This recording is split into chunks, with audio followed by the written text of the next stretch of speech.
Well, hello there, brothers and sisters of WoT Blitz universe. You're watching WoT Blitz Addict again. Welcome back to the channel. Sorry I wasn't here whole week almost, but seriously I had no time to do anything. So I'm back, and probably I will serve you a video every day next week, because I'll probably pre-record them. To be honest, I'm probably not gonna have much time next week either. So, but I'll at least I will try to keep you informed and give you some videos to watch. But today we're gonna look at the mastery of the Challenger, and the sponsor of today's episode is Wiseallennovak from DOOBY clan.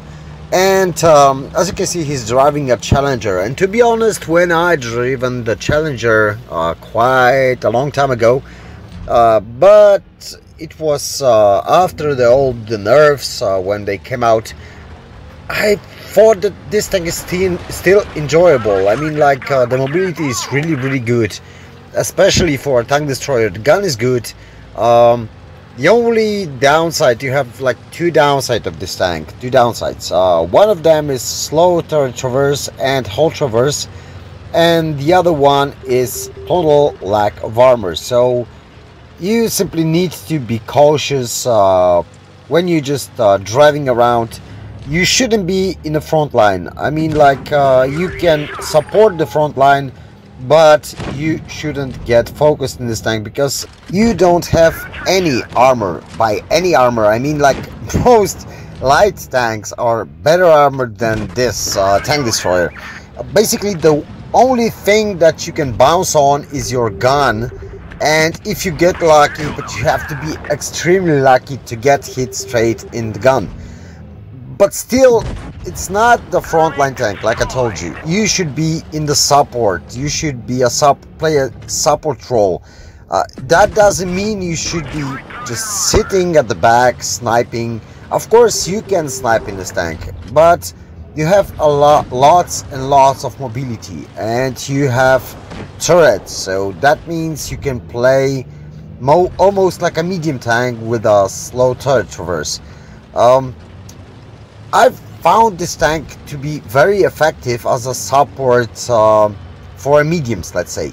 So you push with the mediums, you go around the map with the mediums, but you stay a bit back just to not get focused, because otherwise, basically the best thing you should use with this tank is a spore liner, because that gives you a chance to bounce some shells. At least the HE penetration, that the HE shells that you will receive will give you minus 20 or minus 30% of damage. That means you can survive for longer. And believe me, when you're driving this tank, everyone is gonna load HE straight at your face, because you are such a nice HE target, like a HE magnet, that no one can really resist to not to shoot you with HE. Because if someone has a bigger gun like IS-5, let's say, or IS-3 or IS even, all those 122mm gun, they have large alpha on HE. So that means they can, like, take you down in 2 shots. If KV2 will be lucky, maybe he can one-shot you.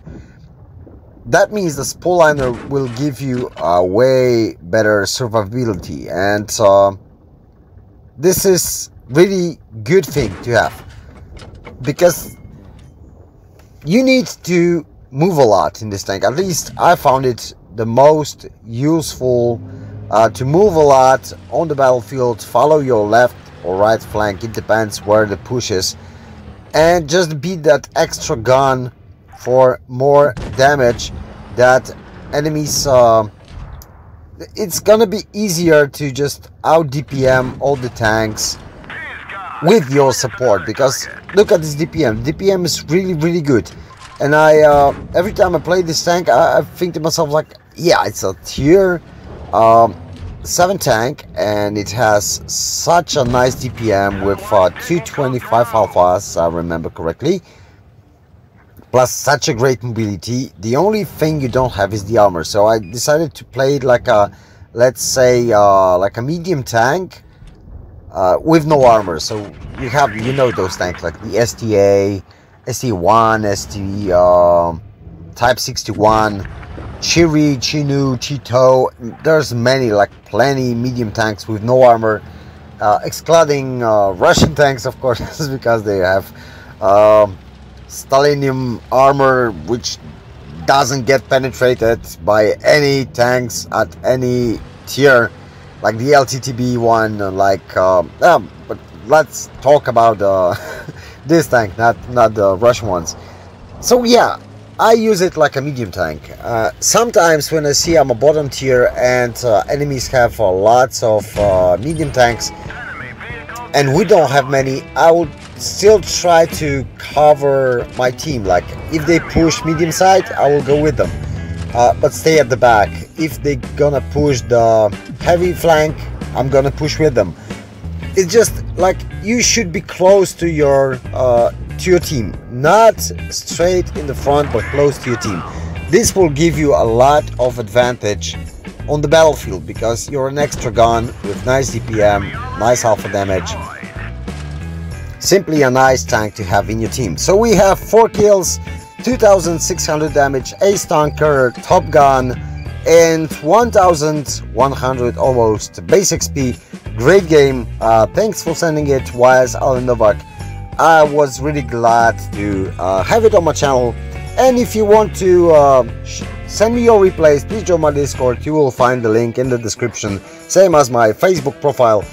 And if you're enjoying my content, please consider subscribing to my channel because it really helps me a lot, and I'm glad to have all you on board.